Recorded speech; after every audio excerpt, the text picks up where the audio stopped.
नमस्कार मेरे प्यारे बच्चों।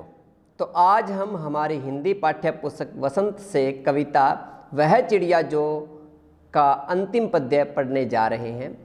और इससे पहले हमने 2 पद्य पढ़े और कविता के बारे में भी जाना। एक बार फिर से आज हम अपनी कविता के बारे में जान लेते हैं कि क्या है हमारी इस कविता में। कवि ने बताया है कि उसके स्वभाव में नीले पंखों वाली एक छोटी चिड़िया है। वह संतोषी है, अन्न से बहुत प्यार करती है। वह अपनेपन के साथ, यानी जहाँ उसको अपनापन लगता है वहाँ वह कंठ खोल करके, अपने गले को खोल करके पुराने घने वन में बेरोक गाती है, जो हाँ उसको कोई रोकने वाला नहीं होता है। मुँह बोली है, मुँह बोली मतलब सब उससे जानते हैं, वह परिचित भी है।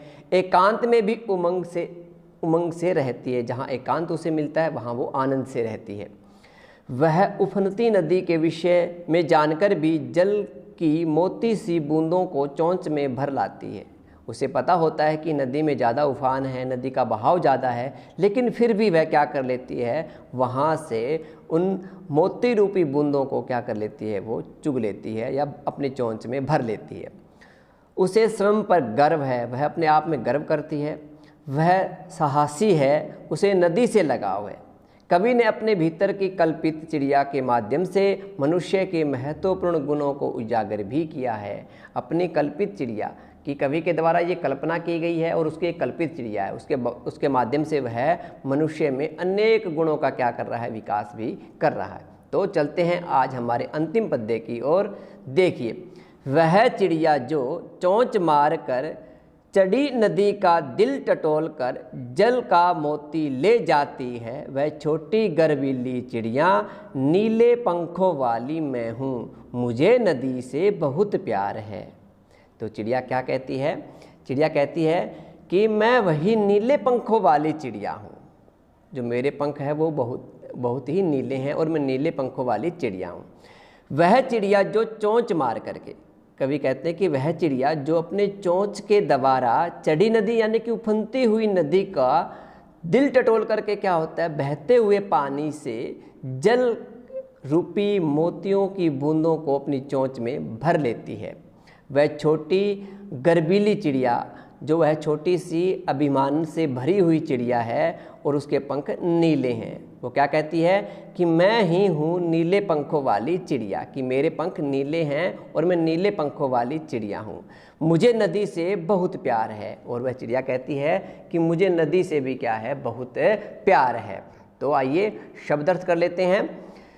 चढ़ी नदी जल से भरी यानी उफनती हुई नदी, जल होता है पानी, गर्वीली होती है, गर्वीली गर्व या अभिमान से युक्त।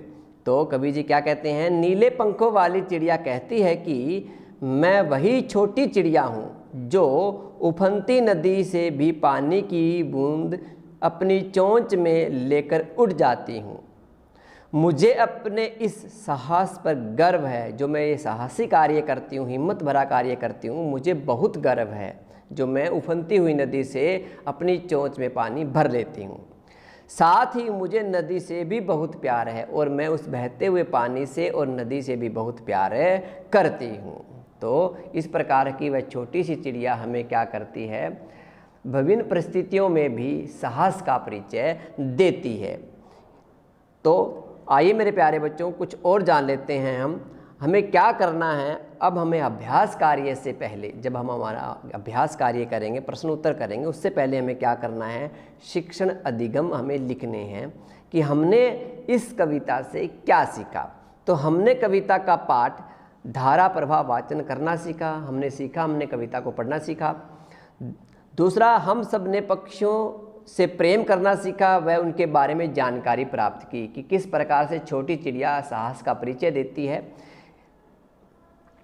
हमने कविता के माध्यम से कठिन परिस्थितियों में हिम्मत न हारने की प्रेरणा ली कि अगर कैसी भी परिस्थिति हो, नदी का जल क्यों न उफनता हो, क्यों न नदी का पानी ज़्यादा हो, फिर भी हमें क्या नहीं करना चाहिए, फिर भी हमें हिम्मत नहीं हारनी चाहिए।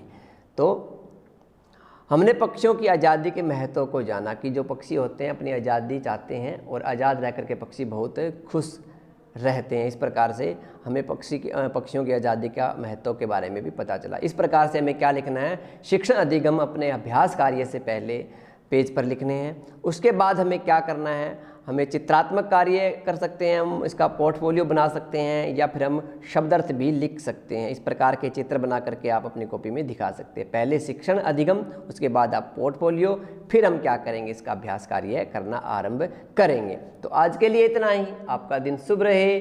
धन्यवाद।